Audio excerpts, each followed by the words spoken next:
Very few artists possess the innate ability to seamlessly weave together pop, folk, and country, all while delivering unparalleled lyrical depth. Yet, American singer-songwriter John Denver accomplished this feat with remarkable grace. A quintessential acoustic voice of the 1970s, Denver gave us beloved hits such as Take Me Home, Country Roads, Leaving on a Jet Plane, and Annie's Song. The latter a poignant tribute to his then-wife, Annie Denver, now 78. Annie Denver has finally addressed and dispelled the long-standing rumors surrounding the late country icon. It's widely acknowledged that Annie Denver's public recognition largely stemmed from her famous ex-husband. She's an accomplished individual in her own right, having served as a school commissioner and TV personality. It's no surprise John Denver was captivated by her. Born Annie Martell on September 6, 1946 in Minnesota, USA, to Jim and Norma Martell. She grew up in the Christian faith alongside her three siblings, Linda, Terry, and Ben. Annie attended local Minnesota schools and, after graduating high school, enrolled at Aldo's College in St. Peter. It was there, in 1966, that she encountered the legendary country singer at the time. Denver was performing with the Chad Mitchell Trio. Martell, then a sophomore, immediately caught his eye. They reconnected months later, and Martell shared more details about their initial meeting during a 2022 episode of the Mobituaries with Moa podcast. She recounted seeing her future husband play with the Mitchell Trio, followed by an impromptu guitar session with a group performing a silly little musical, Martell's role, carrying Act 1 and Act 2 signs across the stage. She even recalled Denver still remembering her attire: blue jeans, a flannel shirt, and penny loafers. The two clicked, exchanged letters, and a mere 9 months after their Pratonch Citruside, and a mere 9 months after their first meeting, they were engaged and married on June 9, 1967. Annie's Song, one of John Denver's most cherished works, introduced Annie Martell, now Mrs. Denver, to the world. Its significance lies in its fusion of Denver's core passions at the time: his music, his devotion to his wife, and his profound love for the environment. Annie Denver recently confirmed that even at 78, she still sheds tears whenever she hears the song. She also revealed Perhaps Love, a duet between her ex-husband and Placido Domingo, as another favorite, contrary to popular belief that Annie's Song sprang from an intimate shared moment. It was born from a pivotal life event for John Denver. 1971 was a crucial year in his career, marked by the release of Take Me Home, Country Roads, and other defining singles, including Annie's Song. The inspiration struck during a camping trip in Aspen, Colorado, with friends.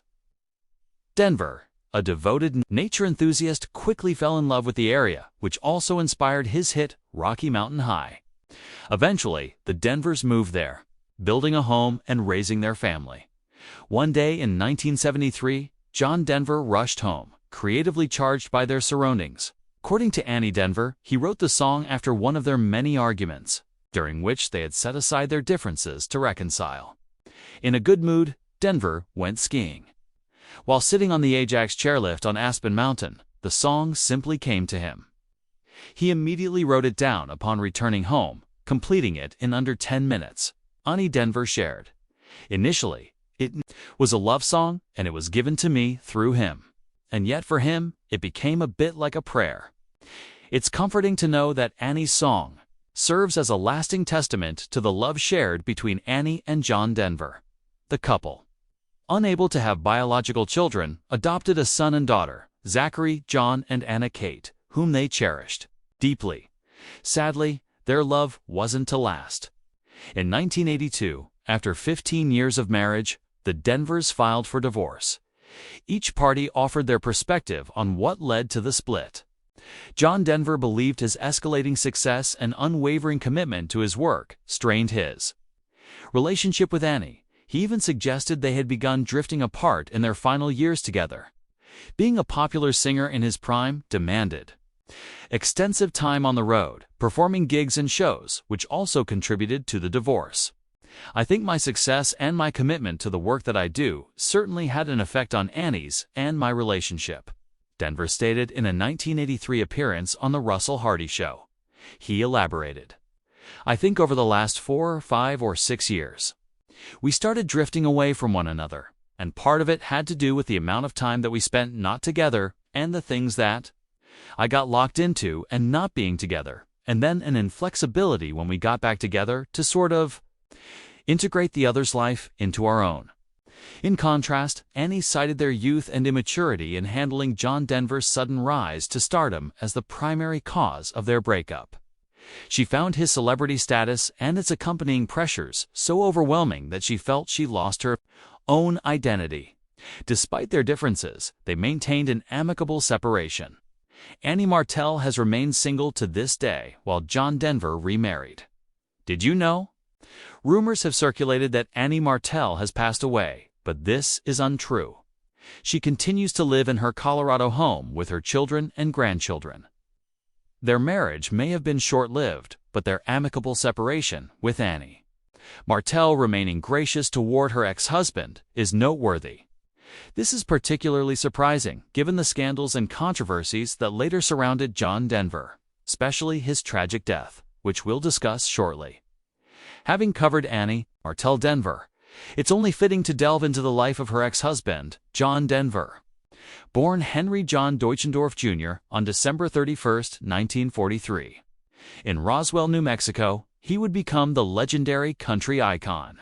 His parents were Emma Louise and Captain Henry John Deutschendorf Sr., a highly decorated pilot, Denver remembered. His father as a stern, uncommunicative man. Due to his father's profession, the family moved frequently, which compounded Denver's introverted nature, making it difficult for him to make friends and adapt to new environments.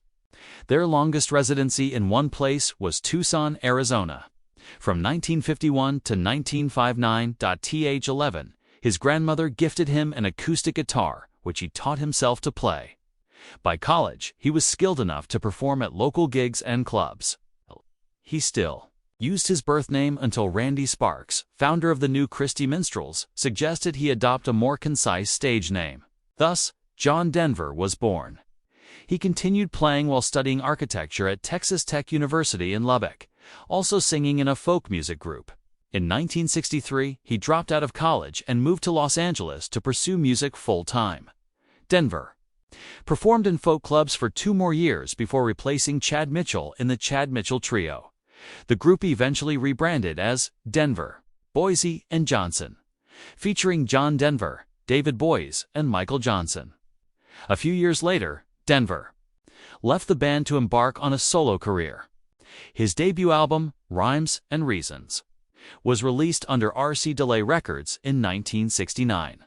Prior to this, he had self-produced a recording of some of his songs, including Babe, I Hate to Go, which caught the attention of producer Milt O'Coon. It was then reworked into the iconic Leaving on a Jet Plane. O'Coon also became Denver's producer, and the folk group Peter, Paul, and Mary popularized the song, taking it to the top of the Billboard Hot 100. Denver's own version also reached #1 on the U.S.'s Cashbox chart in December 1969. Many are unaware that John Denver largely promoted himself, undertaking a Midwest tour, offering free concerts, and playing for free at local venues. He also visited radio stations that humored him, recognizing him as the composer of Leaving on a Jet Plane, allowing him to perform a song or two on air. These efforts cultivated a devoted fan base that supported him throughout his career. In contrast to his first album, John Denver's next, Poems, Prayers, and Promises, released in 1971, was a commercial triumph. The album soared on the charts, particularly Take Me Home, Country Roads. While Denver's self-promotion was key, the album's success also stemmed from his new manager, Jerry Weintraub, who spearheaded a radio airplay campaign, significantly broadening his reach.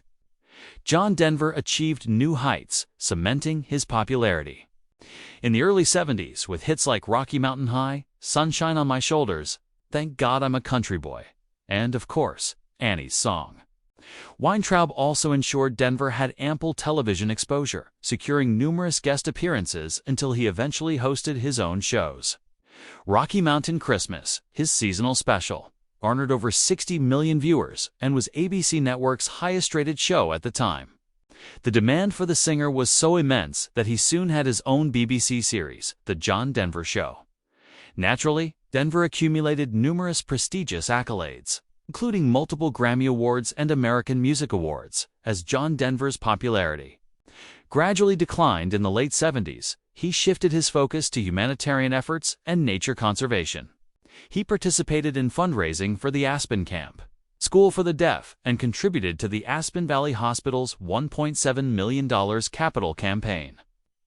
He also established the 450-acre WinStar Land Conservancy in Aspen, Colorado, which served not only as his home, but also as a wildlife sanctuary and environmental education center.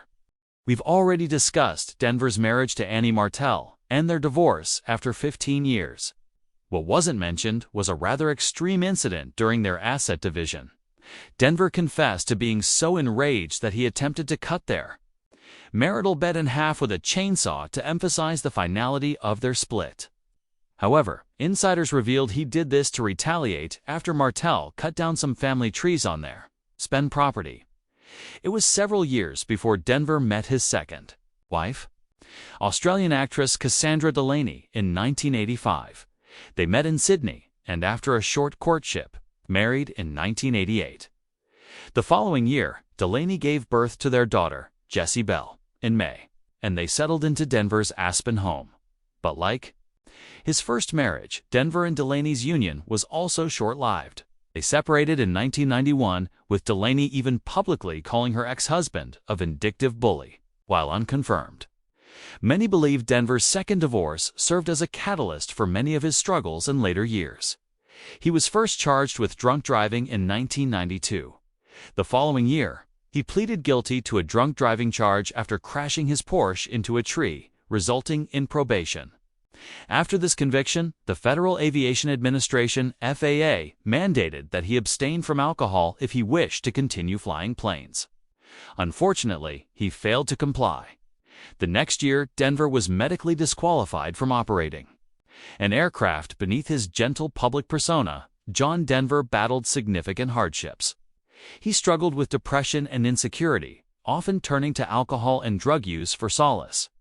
He openly admitted to using LSD and marijuana while riding Rocky Mountain High, and frequently faced backlash for his problematic drinking and perceived hypocrisy, though not a decorated pilot like his father. John Denver was an experienced flyer and held a pilot's license. He even participated in a VH1 promotional contest involving flying. So, how did a man with his experience meet such a tragic end? Was there sabotage involved?